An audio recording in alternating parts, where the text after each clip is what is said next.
Este es el escenario de una historia que conocen casi todos los habitantes del planeta. La historia de un viaje que transcurre en estos campos, pueblos, caminos y posadas de la península ibérica en los primeros años del siglo XVII. Una historia que ha llegado hasta nuestros días y sigue vigente. Pero ¿qué es lo que hace que esta obra sea tan conocida desde el mismo momento en que fue publicada hasta hoy en día? ¿Por qué está considerada la obra cumbre de la literatura castellana y una de las más importantes de la literatura universal? ¿Por qué sigue vigente? Para intentar averiguarlo, recorreremos los lugares donde sucede la novela y conoceremos la intensa vida de su autor. Prepárense para conocer y comprender lo que hay dentro, pero no está escrito, en una de las mayores obras literarias de todos los tiempos.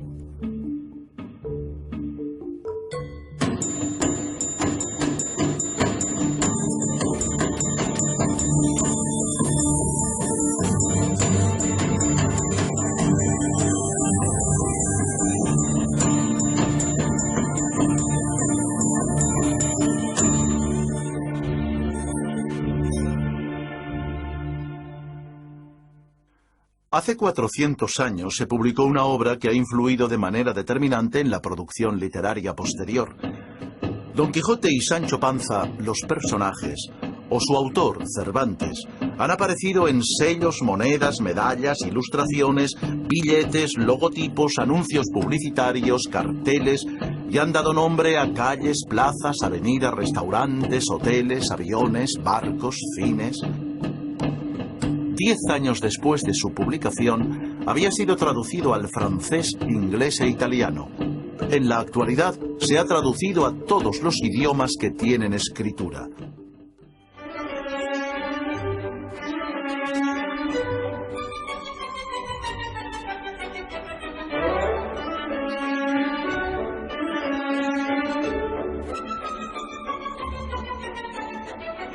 A lo largo de sus 4 siglos de vida, ha sido el libro más publicado después de la Biblia.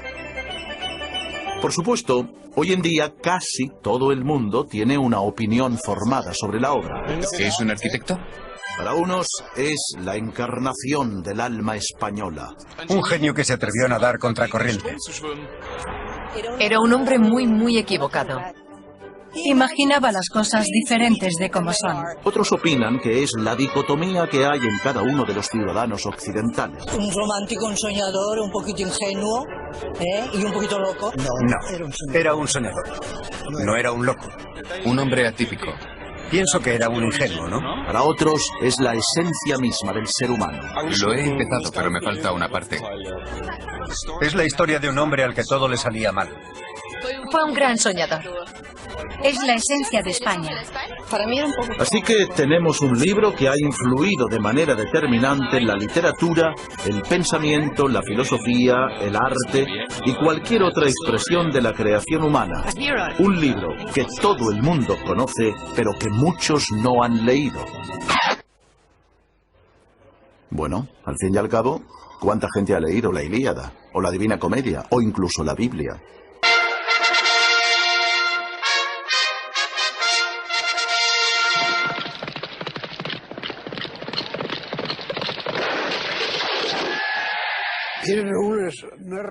Eran unas narraciones de aventuras de caballeros muy extensas y que tenían una larga tradición.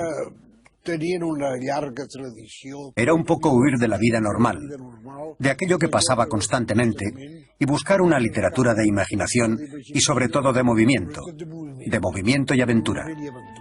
A principios del siglo XV se produce un invento absolutamente revolucionario. La imprenta pone los libros al alcance de todos los que saben leer. 100 años después de que Gutenberg popularizara su invento, los libros más publicados son los de caballerías. Las primeras historias de este tipo habían aparecido en Francia en el siglo XII, con la leyenda del rey Arturo y el Santo Grial como eje principal. Rápidamente diversificaron sus temáticas y se extendieron por toda Europa. Para que un libro de caballerías tuviera buena acogida entre el público, debía tener algunos elementos indispensables: ejércitos, batallas, magos, hechizos, conjuros y pócimas, hermosas damas cautivas, bosques tenebrosos, cavernas, cataratas, traiciones y juramentos, misiones imposibles y gestas heroicas llevadas a cabo por caballeros andantes limpios de espíritu y dotados casi siempre de una fuerza extraordinaria o poderes sobrehumanos que luchaban contra dragones, gigantes, ladrones, monstruos, traidores, malvados, déspotas, paganos, opresores y tiranos. Y todo esto sucedía casi siempre en países lejanos y extraños. Era un tipo de literatura que tenía una gran aceptación por todo tipo de público. Es una lectura en voz alta, porque la lectura se hacía muchas veces en voz alta con destino a aquellos que no sabían leer. A lo largo del siglo XVI, su difusión es tan masiva y la demanda tan grande que la calidad de los libros de caballerías desciende en picado. Las historias son cada vez más inverosímiles y su prosa tan rocambolesca que a menudo cae en el ridículo. Los autores que querían conducir el gusto pensaron que eran perniciosas para el buen gusto y lucharon contra ellas. Entonces se decía que este tipo de obras eran banales y absurdas, que deformaban el gusto de la gente, de manera que la acostumbraban a productos de baja calidad. También se denunciaba que contenían una cantidad de sexo intolerable, que confundían realidad y ficción y no transmitían ningún tipo de ejemplo, valor moral ni enseñanza. Curiosamente, las acusaciones de ese momento son idénticas a las que se hace hoy en día respecto de ciertos contenidos televisivos. ¿Qué hay detrás de este acto de lectura del lector que está leyendo o bien patrañas o bien libros, novelas ejemplares? Quizás podría encontrar un paralelismo entre, por ejemplo, este tipo de programa y, no sé, una película que realmente corresponde a una finalidad artística auténtica. Lo que quiere es imitar a los que imitan en la vida diaria los libros de caballerías. Y el Quijote es precisamente una parodia descarnada de este tipo de libros. En cada una de sus aventuras se ridiculiza a los caballeros andantes, se ridiculizan sus hazañas, su manera de actuar y de hablar. Puede decirse que fue un bestseller porque manejó códigos comunes a todos los europeos.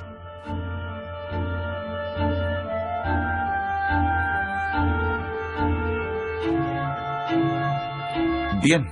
Cervantes decide escribir una historia con la clara intención de acabar con estos libros que, según él, no aprovechan a nadie y secan el seso del lector.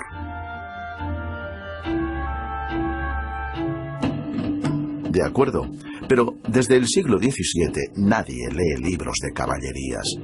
Sin embargo, Don Quijote continúa reeditándose. ¿Por qué? Tal vez porque su autor supo captar la complejidad del tiempo que le tocó vivir. Durante su vida, Miguel de Cervantes es testigo excepcional de algunos de los acontecimientos más importantes de su época. Nació en Alcalá de Henares en 1547, en el seno de una familia de clase media acomodada. Siendo todavía muy joven, hiere a un noble, un tal Antonio de Segura, en un duelo. En ese momento los duelos están prohibidos y la pena es la amputación de la mano derecha. Para evitar la sentencia, Miguel de Cervantes huye de los dominios del rey y se dirige a Roma.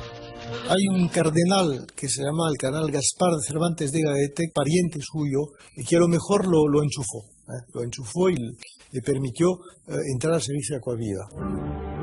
El cardenal Giulio Acquaviva era un influyente prelado de la curia vaticana, y durante varios meses Cervantes forma parte de su séquito. Todo parece indicar que su estancia en Roma alimenta su carácter curioso y autodidacta, y Cervantes lee tanto a los clásicos como a los escritores y pensadores del Renacimiento. Pero el juego de intrigas y la vida hedonista y relajada de la corte romana están muy lejos de la vida de acción y aventuras que él ansía. La entrada en la milicia era una de las soluciones de vida, de encontrar un modo de vida más atractivas para un hombre de pocas posibilidades económicas. Miguel de Cervantes se alista en los tercios a las órdenes de don Diego de Urbina. En 1571 su compañía se embarca en Nápoles con dirección a Mesina, donde se reúnen las armadas española, veneciana y pontificia para formar la Santa Liga, que a las órdenes de Juan de Austria, hermano bastardo del rey Felipe II, va a enfrentarse a la escuadra turca.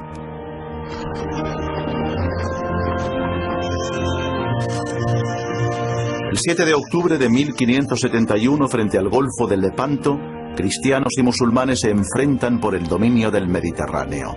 Durante 4 horas, más de 60.000 hombres se enfrentan en una de las batallas navales más grandes de la historia.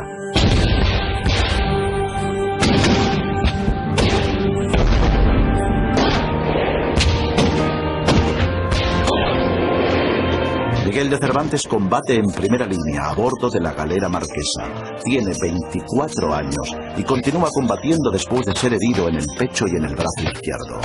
Es evidente que Lepanto fue un acontecimiento trascendental para él, es decir, que lo recuerda constantemente, y cuando se retrata a sí mismo en el programa de los ejemplares, dice, bueno, se retrata como soldado de Lepanto y como el autor del Quijote, y efectivamente se portó muy valientemente. Los testimonios que conservamos lo confirman. Hacia media tarde se ha producido una clara victoria de la Santa Alianza. De las 300 naves turcas solamente consiguen escapar 50, el resto son apresadas o hundidas. Han muerto 8.000 cristianos y 25.000 musulmanes. Cervantes se restablecerá de sus graves heridas y durante algunos años participa en las campañas de Narvino, Corfú, Túnez y La Goleta, pero nunca recuperará la movilidad en su mano izquierda. Después de Lepanto es un hombre herido, un hombre que se recupera de sus heridas y que luego, claro, en las demás ocasiones en que se encuentra no pudo estar, digamos, en primera línea. Entonces es una vida quizá que ya no corresponde a sus aspiraciones. En 1575 decide regresar a España. Parte de Nápoles con destino a Barcelona, pero poco antes de culminar su travesía frente a las costas de Cadaqués, su galera es atacada por corsarios turcos. Cervantes es hecho prisionero, llevado a Argel y vendido como esclavo. Su amo pide un rescate de 500 escudos, una cantidad que supera en mucho las posibilidades económicas de su familia. Le esperan 5 años y medio de esclavitud. Este periodo de cautiverio marcará su vida y también su obra.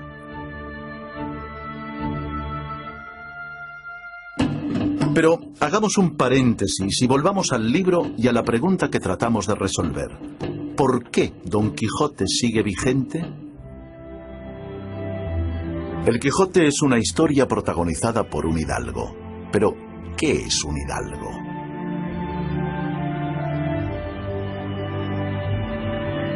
Durante toda la Edad Media, la sociedad se había organizado en 3 grandes grupos o estamentos: los que rezaban, los que trabajaban la tierra y los que hacían la guerra. Pero en el siglo XV, con la toma de Granada por los reyes católicos, la península ibérica comienza un período de paz.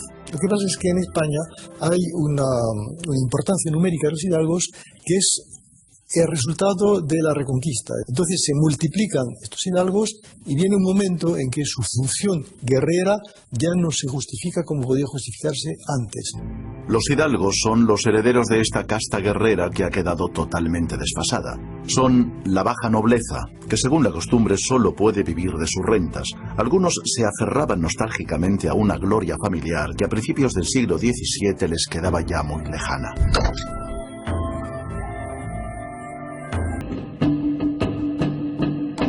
¿Y qué hay de Sancho Panza? ¿Qué es? ¿Qué representa en esta historia? ¿Quién sabe si en pocos días no puede...? Lo que es responden a un arquetipo que se repite en infinitas narraciones de ficción. R2D2 y C3PO, el gordo y el flaco, Abbott y Costello, Asterix y Obelix, Walter Matthau y Jack Lemmon, Huckleberry Finn y Tom Sawyer.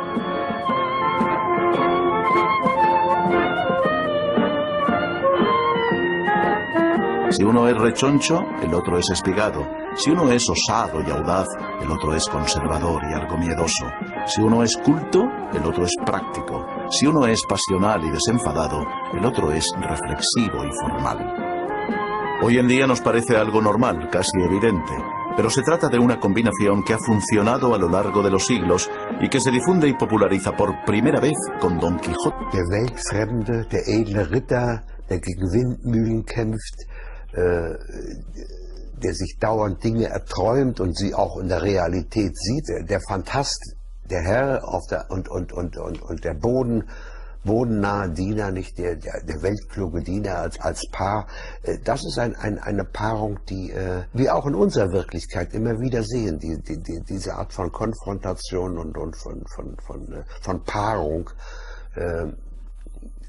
die einen bleibenden Realitätsbezug hat bei wechselnden Zeiten. Da la visión ideal y la visión realista de los acontecimientos y del paisaje y el mundo de la Mancha, donde no pasa nada. Pero estas parejas son muy frecuentes en literatura. Conan Doyle lo recrea en sus personajes de Sherlock Holmes y el Dr. Watson, Dickens en Pickwick y Tolkien en los hobbits Frodo y Sam. Dos personajes que se complementan, que contrastan ofreciendo puntos de vista diferentes sobre cada episodio o aventura.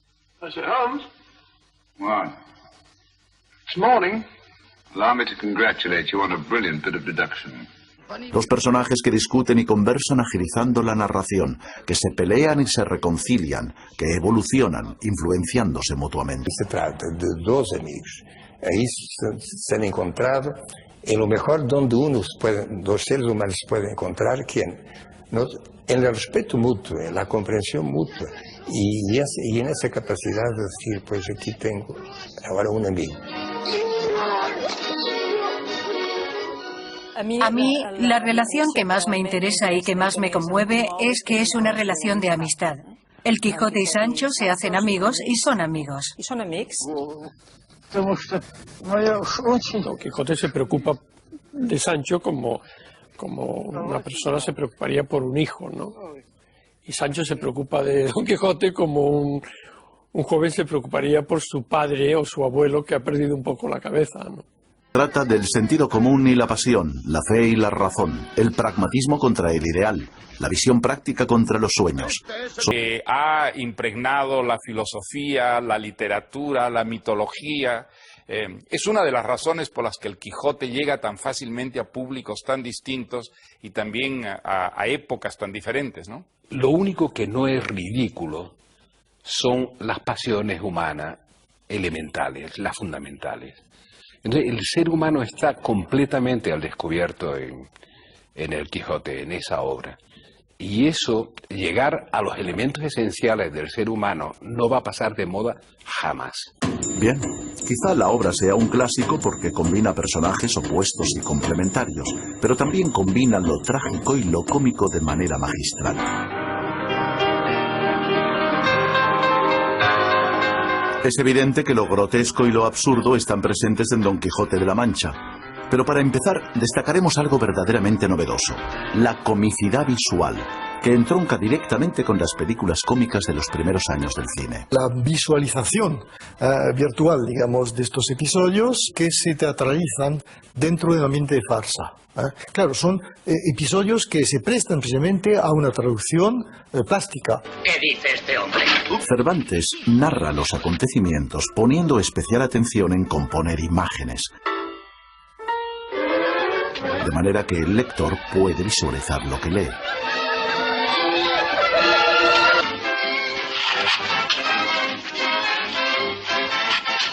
Muchas de las escenas y algunas de las más divertidas del Quijote a lo que recuerdan son a las viejas películas mudas de Chaplin o a los dibujos animados o a las farsas de títeres donde todo acaba en garrotazos pegándose los unos contra los otros.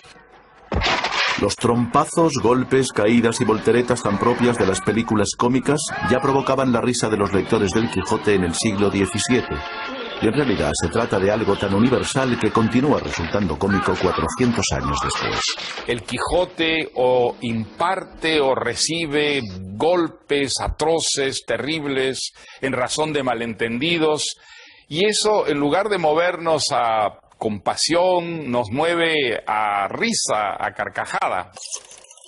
Muchos se atreven a decir que si Cervantes hubiese vivido en el siglo XX, probablemente hubiera sido director de cine. Es imposible saberlo.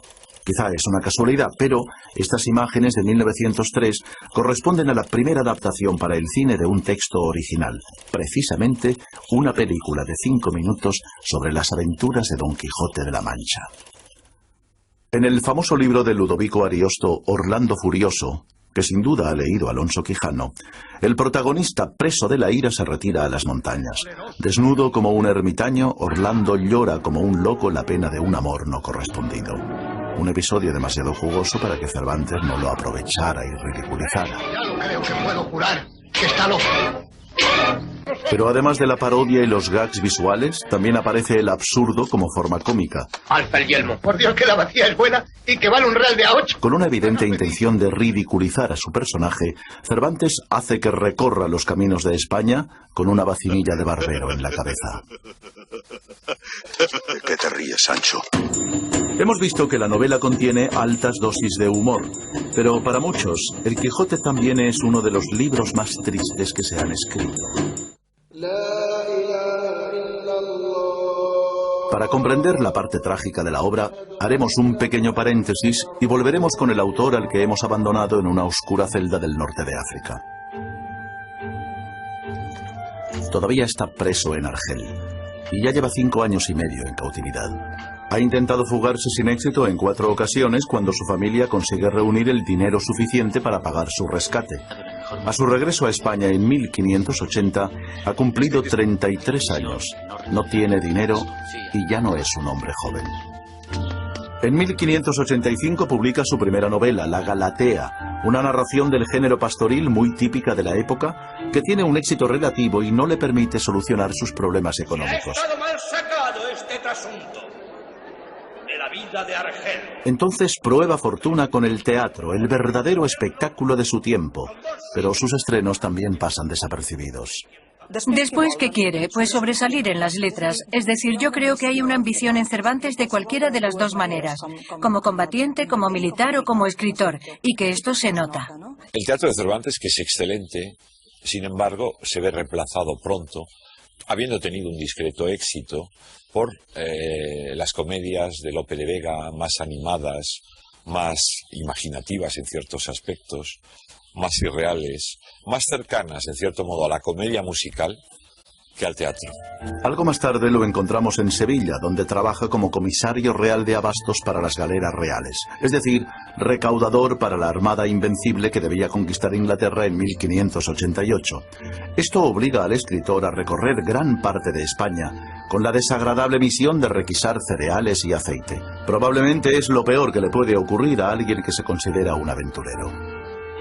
Pero estos viajes también le proporcionan una serie de experiencias inestimables. Los caminos, los paisajes, las ventas en las que se hospeda y el curioso elenco de viajeros que circulaban por España en el siglo XVI son una fuente inagotable de ideas y situaciones que años más tarde quedarán fielmente reflejados en su obra.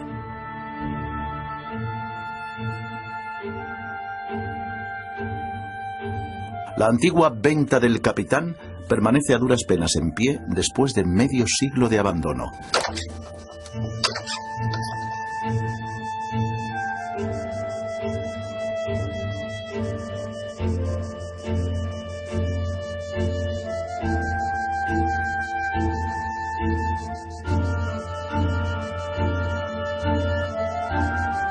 Todo parece indicar que Cervantes se hospedó en ella bastantes veces, y en ella situó algunos de los episodios memorables de las andanzas de Don Quijote.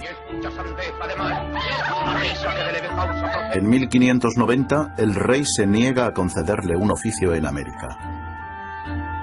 En 1597, su trayectoria oscura toca fondo. Es encarcelado en Sevilla por retrasos y quiebras de sus aseguradores. Ha pasado por una serie de desilusiones. Es decir, que Cervantes en ese momento ha conocido el mundo de la guerra, de Lepanto, el cautiverio. Bueno, ha tenido unas aspiraciones literarias que al parecer no han dado exactamente lo que esperaba y no ha conseguido el premio de sus servicios. Entonces es un hombre, yo no voy a decir amargado, pero en fin, por lo menos desilusionado. Cuando Cervantes es encarcelado tiene más de 50 años. Es muy probable que encerrado en su celda, en uno de los peores momentos de su vida, decida escribir Don Quijote de la Mancha. La novela refleja inevitablemente una cierta medida de desencanto, que en parte sin duda será autobiográfico. Una cárcel, si acaso, en el sentido de encontrarse en un mundo más pequeño, más modesto que el que él había soñado. La amargura que contiene la obra no fue apreciada por sus contemporáneos, que solamente la leyeron como un divertimento, aunque no apareció a los ojos de los lectores hasta un siglo y medio más tarde. En el siglo XVII, un loco es fundamentalmente alguien que hace reír. Pero el siglo XVIII es el siglo de las luces, y la razón se convierte en el instrumento para conocer el mundo. El loco se transforma en un ser mermado y discapacitado. La realidad es que el enfermo mental que puede representar a Don Quijote es un enfermo que no es tolerado, sobre todo en el siglo XVIII y XIX, o incluso en el siglo XXI. No es tolerado, y esa intolerancia no es lo que se ve en el Quijote, eso es algo más reciente.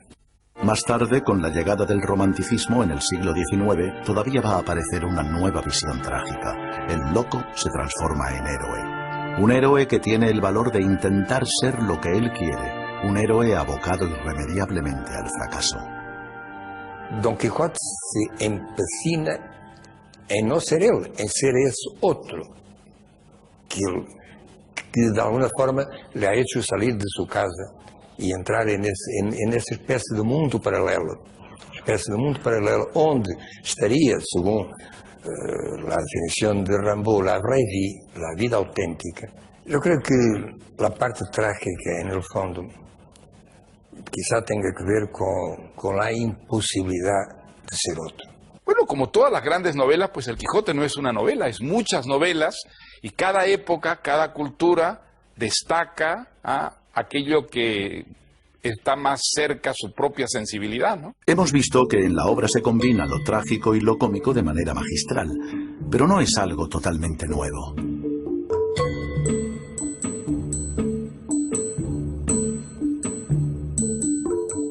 Entonces, ¿qué hay en el ingenioso hidalgo Don Quijote de la Mancha que sea verdaderamente novedoso? Mejor que vayas tú solo al Toboso. Sí.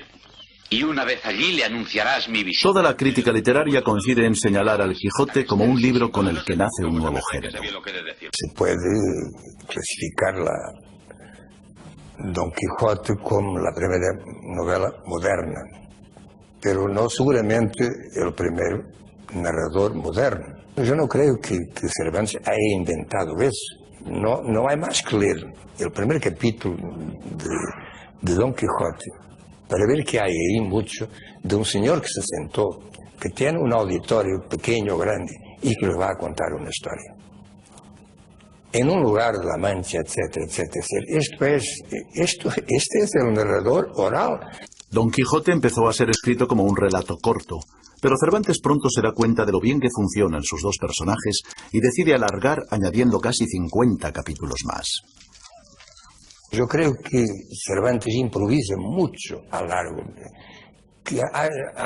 Yo creo que hay momentos en que Cervantes se habrá encontrado y eso seguramente porque ocurre a todos, se ha encontrado con un problema y ahora cómo es que yo voy a resolver esto. Y lo resuelve no fríamente, pero resuelve por la intuición, por el instinto casi. Sencillamente lo introduce y espera que la cosa funcione. Y lo maravilloso es que funciona.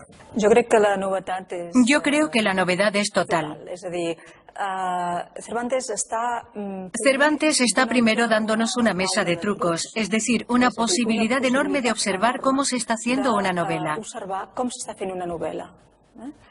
Mientras estás leyendo a Cervantes, sobre todo si eres escritor, te das cuenta de que estás viendo la misma materia con la que trabaja. Cervantes ha conseguido contar una historia y formar parte de ella al mismo tiempo. Un juego narrativo en el que la realidad y ficción se confunden hasta tal punto que la mayoría de personajes que aparecen en la segunda parte han leído la primera. Y me dijo que ya anda en libros la historia de vuestra merced con el nombre del ingenioso hidalgo Don Quijote de la Mancha. Y dice que me mientan a mí con el mismo nombre de Sancho Panza y a la señora Dulcinea del Toboso. Yo te aseguro, Sancho, que debe ser algún sabio encantador el autor de nuestra historia. Hasta ahora hemos visto que la obra es una parodia de los libros de caballerías, con unos personajes que responden a un arquetipo que funciona y que mezcla magistralmente tragedia, comedia, realidad y ficción.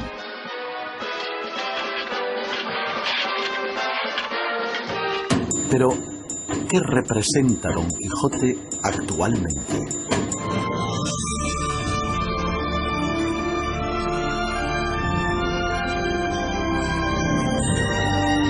Para muchos representa la ingenuidad, porque pretende restaurar la Edad de Oro, un tiempo ideal del pasado, el lugar ordenado donde todos los hombres son nobles y limpios de espíritu, donde el bien siempre vence al mal. Don Quijote busca Camelot, el castillo del rey Arturo, quiere ser uno de sus caballeros para defender a los débiles y derrotar a los malvados. El Quijote tiene mucho de ingenuo, sobre todo por creerse que solo por el hecho de crearse a sí mismo existe. Pero claro, esto solo puede pensarlo alguien que cree que lo que dicen los libros es verdad, y solo puede ser un gran ingenuo. En él hay una apuesta por la decencia, por la honradez y por la integridad del ser humano. Y a pocos pasos que entró por el bosque, vio atada una yegua a una encina, y atado en otra a un muchacho desnudo de medio cuerpo arriba, que era el que las voces daba, y no sin causa, porque le estaba dando con una pretina muchos azotes un labrador de buen talle. ¡Teneos, descortés caballero! Montad vuestro caballo y tomad vuestra lanza. Don Quijote hace liberar al muchacho, y antes de marcharse obliga al labrador a dar su palabra de que no volverá a maltratarlo. Y mirad que lo cumpláis como lo habéis jurado, si no, por el mismo juramento os juro de volver a buscaros y a castigaros, y que os tengo de hallar aunque os escondáis más que una lagartija. Asumo que no es un mero gesto hipócrita, mentiroso para salvar una circunstancia determinada, sino una expresión profunda de una convicción y de una decisión. Eso es lo que nos conmueve en el Quijote. Él es una persona capaz de encarnar, digamos, una visión tan decente, tan generosa de lo humano, que nos hace sentir sucios. Don Quijote cree en un mundo estable, donde las cosas son como son y para siempre. Y el problema con que se encuentra es que el mundo cambia, que los personajes no son como debieran ser, sino como la realidad los ha hecho. En el mundo de los caballeros, la palabra dada es una garantía de cumplimiento, pero la realidad es muy diferente, y la Mancha no es Camelot.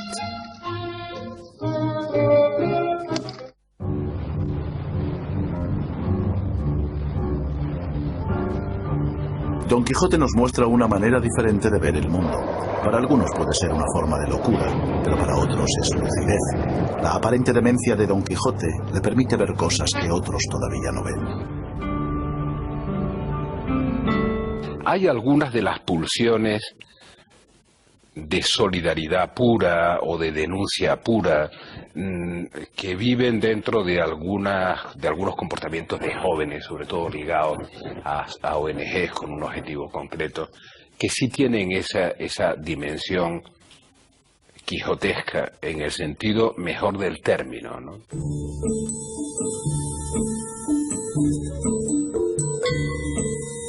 Una de las aventuras más conocidas y que ha generado más iconografía es el episodio en el que Don Quijote y Sancho Panza se topan con... Porque ves allí, amigo Sancho Panza, donde se descubren 30 o poco más desaforados gigantes con quien pienso hacer batalla y quitarles a todos las vidas. ¿De qué gigantes habláis, mi amo? Es que no los ves, agitando sus enormes brazos retadores. ¿Dónde ve vuesa merced tales gigantes? Lo que se mueve son las aspas de los molinos de viento. Como una manifestación de rebeldía y de inconformidad. Y en eso también el Quijote pues está encarnando una actitud que es profundamente humana, la de la insatisfacción, la del rechazo del mundo tal como es. Son gigantes, quiero.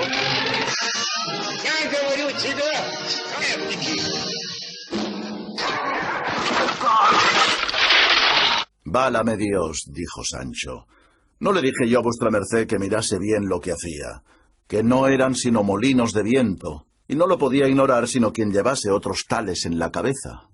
Sí, es un loco lúcido, es un loco inteligente, un loco que tiene una capacidad para pensar, para expresarse, y unas conductas que son consistentes con su pensamiento. La lucidez que lo coloca a uno más allá de la vida cotidiana, ¿no? Que es una forma de locura, ¿no? la capacidad de anticipación, de ver las cosas que uno no ve, poner el foco en otra parte, ¿no? En el fondo es un anhelo que nosotros tenemos, cansados por la rutina, por ver todas las cosas iguales todos los días, todo y todo. Nos gustaría otra mirada, otra capacidad de mirar las cosas, y eso la tiene. Que puede tomarse perfectamente por un gigante, ¿no? Cuando nosotros en una carretera vemos las basuras de la civilización industrial, con aquellas cimenteras, pensamos también muchas veces, creo, que se trata de gigantes. Es decir, el hombre es sobrepasado por la máquina.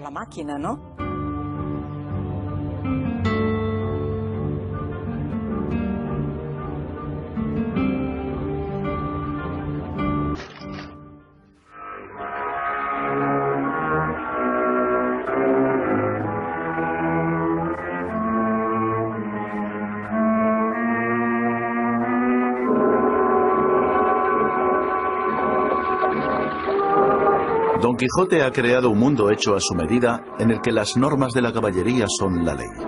Él es el sheriff de este mundo ideal y solo ante el peligro las hará cumplir. Lo que sí está claro es que el caballero, el andante, es un poco como el héroe de los westerns americanos, que toma la justicia por su mano y que en cada momento hace aquello que cree que ha de hacer, y es el Quijote. En psicología hay un término que es el superego, ¿no? El superego es la parte nuestra que tiene los ideales, que tiene lo que deberíamos hacer, ¿no? Y en este sentido, pues probablemente Don Quijote pues representa esa parte idealista. Otro de los episodios sobre los que se han hecho numerosas interpretaciones es la aventura en la que Don Quijote y Sancho se topan con una cuerda de presos. ¿Cómo gente forzada?, preguntó Don Quijote. ¿Es posible que el rey haga fuerza a ninguna gente? No digo eso, respondió Sancho, sino que es gente que por sus delitos va condenada a servir al rey en las galeras de por fuerza. Encaja perfectamente en la ejecución de mi oficio, liberar a los cautivos y socorrer a los miserables. Don Quijote interroga a todos los presos, pero como no ve suficientes motivos para que estén encadenados, comienza una discusión con el capitán que los custodia.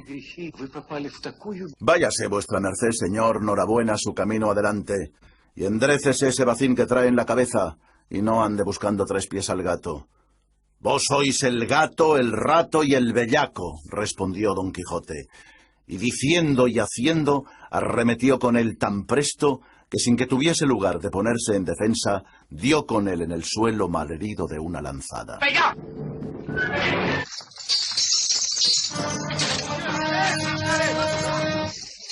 ¿Por qué lo hace? Porque para él la libertad está por encima de la justicia.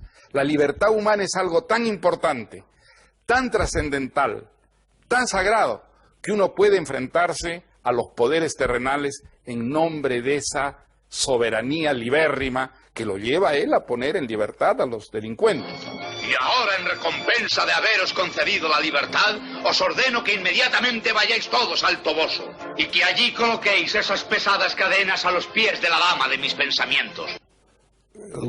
Él les da la libertad.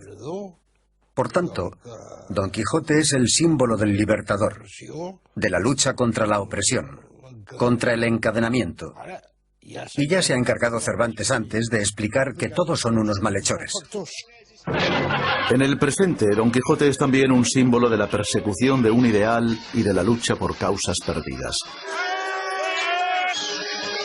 Para los lectores de nuestro tiempo, es un personaje utópico que cree en una justicia universal y que por tanto está condenado al fracaso. Él no puede hacer nada. Delante de aquella cuerda de presos ha de liberarlos porque su misión es esta, ¿no? Y este hecho es que después la lluvia de piedras que le cae encima es terrible. Y claro, el pobre Don Quijote no lo entiende porque sus propósitos son los de una utopía, son los de otra época. En 1605, cuando se publica la primera parte de El ingenioso hidalgo Don Quijote de la Mancha, Cervantes reside en Valladolid. Su obra se convierte en un éxito editorial sin precedentes. Pero a pesar de que ha creado una historia que continuará conmoviendo a la humanidad durante los próximos 400 años, no ha podido obtener prestigio como hombre de letras. Cervantes no escribe ninguna epopeya, no escribe estas obras ambiciosas que, significaban un alto grado de reconocimiento por parte del público.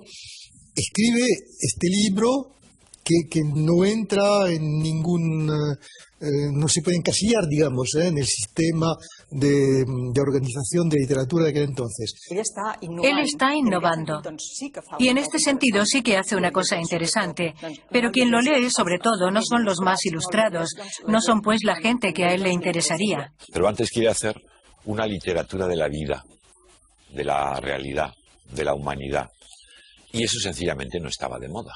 No era lo que presidía el panorama y la actividad literaria de la época.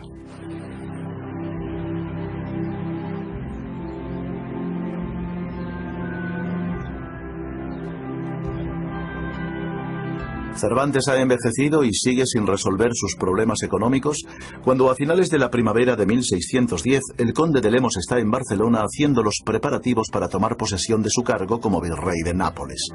El conde ha encargado a dos poetas, los hermanos Argensola, la formación de una especie de corte literaria a sueldo que deberá acompañarlo a su nuevo destino. Todo parece indicar que en el verano de aquel mismo año, Cervantes se trasladó a Barcelona con la intención de entrevistarse con el conde de Lemos y partir con él hacia Nápoles. Frente al antiguo puerto de Barcelona, en primera línea de mar, todavía se conserva un edificio en el que, según la tradición, se hospedó Cervantes.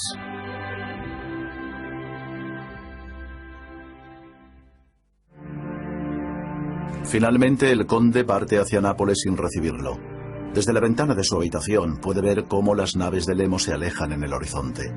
Ha perdido la última oportunidad de resolver sus problemas económicos y de obtener el reconocimiento literario que merece. Pero las malas noticias todavía no han terminado. En 1614, un tal Avellaneda escribe y publica una continuación de las aventuras de Don Quijote. Cervantes se ve obligado a responder a esta ofensa escribiendo la verdadera segunda parte de su obra, una segunda parte definitiva. Don Quijote debe morir.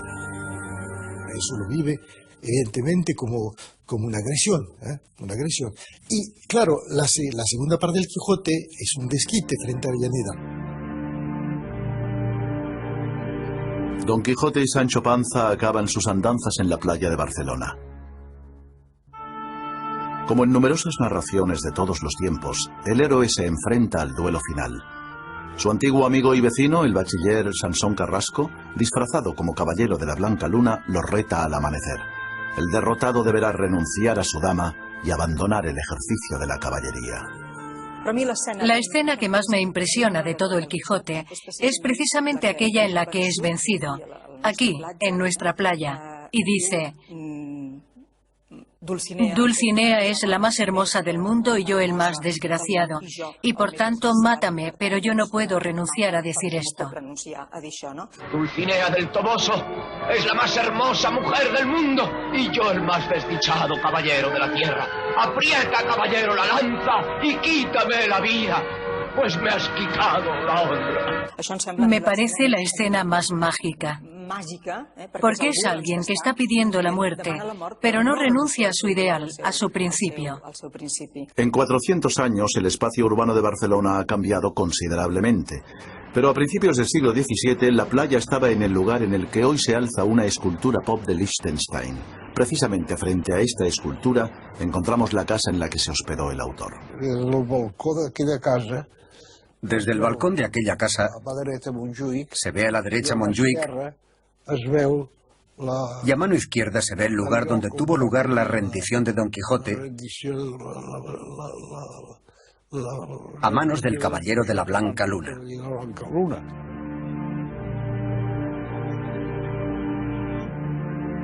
Muchos especialistas han buscado paralelismos entre la vida de Cervantes y Don Quijote.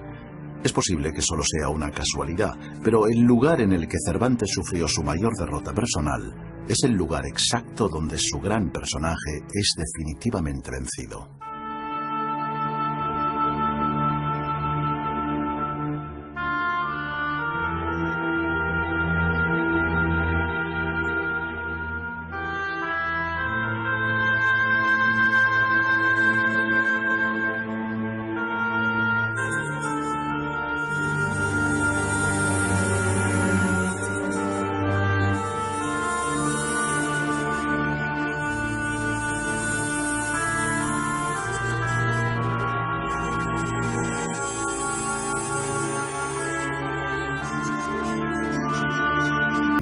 la victoria de la realidad. De nuevo en La Mancha, Alonso Quijano recupera la cordura, reniega de los libros de caballerías y muere acompañado de los suyos.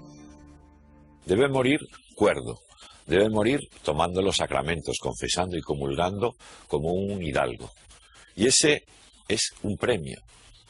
La historia ha empezado mal, toda la vida de Don Quijote en su última etapa ha sido una locura, pero Cervantes le premia dándole lo mejor que puede esperar un español de su tiempo, una buena muerte. Don Quijote no se muere, porque quien se va a morir es un señor hidalgo, pobre hidalgo, llamado Alonso Quijano. Desde mi punto de vista, es fundamental. No es el Quijote que muere, sino Alonso Quijano. Hay una visión tan generosa, tan noble, tan decente, ¿ah?, de lo que es el ser humano, y sobre todo el ser humano a través de la palabra, a través de aquello que dice, que justamente por eso hemos convertido el Quijote en una especie de modelo, ¿ah?, de idealismo, de generosidad, de la mejor cara que tiene el ser humano. Entonces el Quijote es el otro que no podemos ser, y por eso le creemos tanto. Todos vivimos contándonos historias, imaginando lo que ha de ser nuestra vida. Don Quijote vive eso en unos extremos increíbles, pero por eso mismo nos enseña que nuestra propia vida, la condición humana, consiste en contarse, en contarnos historias. Cuando encuentro una persona que me dice que no ha leído el Quijote, yo le digo, le felicito. Todavía le queda en esta vida el placer de leer el Quijote.